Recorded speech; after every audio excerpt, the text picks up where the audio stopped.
सरकार से पूछो ना अब ये बात। वैसे आपको क्या लगता है? नहीं आप बताओ ना, मैं सरकार में नहीं हूँ, मैं वही बता रही हूँ, खत्म करें। मेरे गूंजने से अगर इस देश का कुछ भला होता तो मैं हर दिन गूंज लूंगी। पक्ष का कोई काम नहीं होता है तो फिर पावर किसके हाथ में होती है? इस कौम को मिटाने वाला ना तो कोई पैदा हुआ था ना कोई हो सकता है। दिक्कत ये है, ये किसान कौम का बच्चा पढ़ के कहीं बड़ी पोस्टों पे बड़ी जिम्मेदारियों पे ना बैठ जाए। हवाई बातें करते थे कि हम किसानों के लिए ये कर देंगे वो कर देंगे, लेकिन आज कोई भी एक शब्द बोलने के लिए तैयार नहीं है। आरएसएस जो संगठन है, हमने तो कभी देश को एकजुटता के पाठ पढ़ाता देखा नहीं ना, हमने कभी बुक्स में पढ़ा इनके बारे में। किसान एमएसपी की एक ही डिमांड सरकार के सामने रखे हुए हैं कि भाई हमें एमएसपी चाहिए और कुछ भी डिमांड नहीं है। एक कौम या एक क्षेत्र की लड़ाई नहीं है, ना किसी एक धर्म जाति की लड़ाई है। ये किसान कौम में हर वर्ग का ऐसे संघर्ष करने वाले लोगों का, बड़ों का हमारे ऊपर हाथ होना बहुत जरूरी है। तो धर्म के नाम पे बांटा जाता है या प्रदेश के नाम पे बांटा जाता है कि भाई हरियाणा के किसानों का आंदोलन नहीं है, ये पंजाब के किसानों का ये आंदोलन। बात तो सिर्फ किसान आंदोलन की नहीं है, कोई भी अगर गलत के खिलाफ में आवाज उठाता है उसको हर तरीके का नाम दिया जाता है। बस उम्मीद ये है कि डल्लेवाल साहब हमारे बीच में रहें। बड़े बड़े दिग्गज नेता हैं जैसे चौधरी भूपेंद्र सिंह हुड्डा हो, कुमारी शैलजा जी हो या चौधरी रणदीप सिंह सुरजेवाला जो जी किसान को मैं विपक्ष में बैठी और हमेशा बैठेगी। हमें तो अपना हक दे दो, हमारा अपना जमीन का जो उचित मूल्य है वो दे दो। चढ़ता हरियाणा देखने वाले सारे प्यारे दर्शकों ने सोनू अजय बेनीवाल की प्यार भरी मीठी मीठी राम राम। आज अपने साथ फ्रेम में मौजूद है जुलाना से विधायिका विनेश फोगाट जी, महिला पहलवान।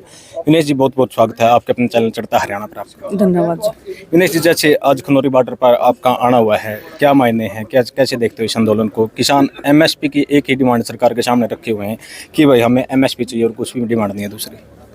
देखो, डिमांड तो सभी को पता है और अभी डल्लेवाल जी से हम मिलने आए हैं, उनकी स्थिति बहुत नाजुक है। परमात्मा से, वाहिगुरु से यही अरदास है कि उनको हमारी भी उम्र लगाए। ऐसे संघर्ष करने वाले लोगों का, बड़ों का हमारे ऊपर हाथ होना बहुत ज़रूरी है। हमें संघर्ष सिखाने के लिए, हमें सच्चाई के लिए लड़ना सिखाने के लिए उनका हमारे बीच में रहना बहुत ज़रूरी है। तो बस उम्मीद और आस है कि उनका संघर्ष जो है ये बेकार ना जाए। बस इसका कुछ ना कुछ एक पॉजिटिव रिजल्ट जो है, जो एमएसपी की जो गारंटी है वो किसानों को मिल जाए तो हर समस्या का समाधान एक ही पल में हो सकता है, अगर प्रधानमंत्री जी चाहेंगे तो। जैसे एक संगठन है आरएसएस, आपने उसका नाम सुना होगा, वो लोगों को एकत्रित करने की बातें करता है और जब कोई किसान आंदोलन करता है तो उसको धर्म के नाम पे बांटा जाता है या प्रदेश के नाम पे बांटा जाता है कि भाई हरियाणा के किसानों का आंदोलन नहीं है, ये पंजाब के किसानों का आंदोलन है। और जैसे पहले किसान आंदोलन चला था, आपको पता ही है कैसे कैसे शब्द निकाले गए थे, आंदोलन जीवी हैं, खालिस्तानी है वगैरह वगैरह। ये बात तो सिर्फ किसान आंदोलन की नहीं है, कोई भी अगर गलत के खिलाफ में आवाज उठाता है उसको हर तरीके का नाम दिया जाता है। आरएसएस जो संगठन है, हमने तो कभी देश को एकजुटता के पाठ पढ़ाता देखा नहीं ना, हमने कभी बुक्स में पढ़ा इनके बारे में। ये अपनी अलग ही अपनी शाखाएं खोले बैठे हैं। अभी वो उसमें क्या विचारधारा से सिखाते हैं वो पूरे देश को पता है, बताने की जरूरत है नहीं। लेकिन हम भगत सिंह जैसे, हमने जो हमारे स्वतंत्रता सेनानी थे उनके हमने पाठ पढ़े हैं, उनके मार्गदर्शन को हमने देखा, उनके संघर्ष से हम लोग पैदा हुए हैं, उन्हीं से सीखा है। तो हम सच्चाई के लिए हमेशा बोलते रहेंगे। डल्लेवाल जी जैसा जो खून है वही हमारे अंदर खून है। ये किसान को हमेशा हमेशा से लड़ना जानती है और लड़ती तो ये रहेगी। सरकारों को तो झुकना पड़ता है, आज ये सरकार नहीं झुकेगी, ऐसा हो सकता नहीं है। बस उम्मीद ये है कि डल्लेवाल साहब हमारे बीच में रहें। हमारी प्रार्थना यही है कि ऐसे लोग हमारे बीच में रहने चाहिए, हमारे संघर्ष को और हमारे को ताकत देने के लिए। जैसे विनेश जी, आप और हम एक जैसे ही परिवारों से निकल के आए हैं। जो आपके कांग्रेस पार्टी में अभी चुनाव हुआ है, बड़े बड़े दिग्गज नेता हैं जैसे चौधरी भूपेंद्र सिंह हुड्डा हो, कुमारी शैलजा जी हो या चौधरी रणदीप सिंह सुरजेवाला जी हो, वो जब चुनाव चला हुआ था ना, बड़ी हवाई बातें करते थे कि हम किसानों के लिए ये कर देंगे वो कर देंगे, लेकिन आज कोई भी एक शब्द बोलने के लिए तैयार नहीं है। कहीं ना कहीं बड़े नेताओं ने भी ये मान लिया कि शायद ये पंजाब का ये आंदोलन ना हो। आप नहीं बांट सकते इस लड़ाई को। आप कब तक आप लोग बोलोगे, फिर ये नैरेटिव चलेगा। आप लोग यहाँ पे किसानों के बीच में हो, आप लोग कम से कम ये बातें अपने मन से मत निकालो कि ये पंजाब का आंदोलन है। एक पंजाब में किसान ही नहीं है, पूरे हरियाणा में भी है, छत्तीसगढ़ में भी है, महाराष्ट्र में सबसे ज्यादा किसान जो आत्महत्या कर रहा है वो आज महाराष्ट्र में कर रहा है। वो लोग दिल्ली से दूर हैं, लेकिन वो लोग जब ट्रेनों में आते हैं तो आपको पता है, एक बार ट्रेन से आने की कोशिश की गई थी तमिलनाडु से किसानों ने, उनके साथ में क्या हुआ था। तो ये एक कौम या एक क्षेत्र की लड़ाई नहीं है, ना किसी एक धर्म जाति की लड़ाई है। ये किसान कौम में हर वर्ग का इंसान है, इसलिए हम इसको किसान कौम बोलते हैं। हमने अपने किसानी के अलग से एक परिभाषा दे रखी है और बस उसका संघर्ष चल रहा है, लंबा संघर्ष है। बस हमने अपनी किताबों में, हमने अपने इतिहास से यही सीखा है कि संघर्ष लंबा जरूर होता है, लेकिन संघर्ष का जो अंत होता है वो अच्छा होता है। अभी देखते हैं ये संघर्ष कब खत्म होगा। जब भी कोई सत्ताधारी आता है ना, और विपक्ष से बड़ी उम्मीद होती है लोगों को, क्योंकि विपक्ष लोगों के जागरूक करने का काम करता है, उनकी मांगों को मनवाने का काम करता है, सरकार से, विधानसभा हो या लोकसभा हो।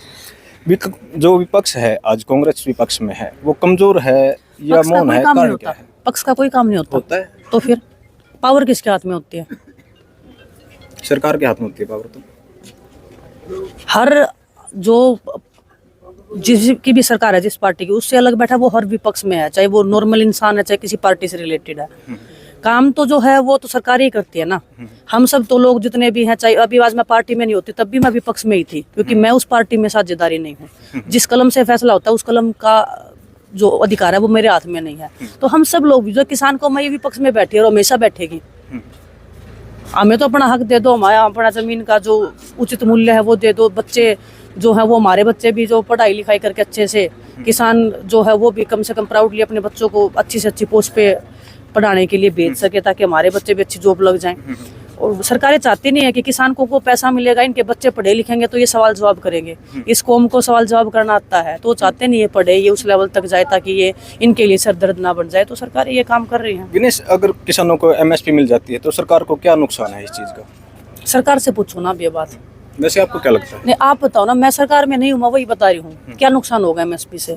इतने बड़े जो करोड़पति हैं, ये जो अरबपति है, जितने भी इनके बिजनेसमैन हैं, इनका जब ये कर्ज माफ कर देते हैं, आपको पता है आज के दिन हर चीज़ का डिटेल निकला हुआ है, कितना कर्ज ये हर दिन माफ करते हैं, हर दिन के औसत के हिसाब से कर्ज माफ हो रहा है। किसानों को एमएसपी मिलने से हो रहा कुछ नहीं है। मैं बता रही ना, दिक्कत ये है, ये किसान कौम का बच्चा पढ़ के कहीं बड़ी पोस्टों पे, बड़ी जिम्मेदारियों पे ना बैठ जाए, ताकि ये अपने भविष्य का फैसला खुद ना करने लग जाए। प्रॉब्लम यहाँ स्टार्ट हो रही है। बस विपक्ष के नाते विधानसभा में आपको गूंजोगे? खत्म करें। मेरे गूंजने से अगर इस देश का कुछ भला होता तो मैं हर दिन गूंज लूंगी। एक विनेश चेंज नहीं कर सकते देश को, ना एक दलेवाल जी कर सकते हैं। सब लोग साथ में बैठ के लड़ाई लड़ेंगे, सब लोग साथ में मिलकर लड़ाई लड़ेंगे। इस कौम को मिटाने वाला ना तो कोई पैदा हुआ था, ना कोई हो सकता है, लेकिन लड़ाई मिलकर लड़ी जाती है, चाहे कोई भी हो। धन्यवाद। धन्यवाद। तो ये थे विनेश फोगाट,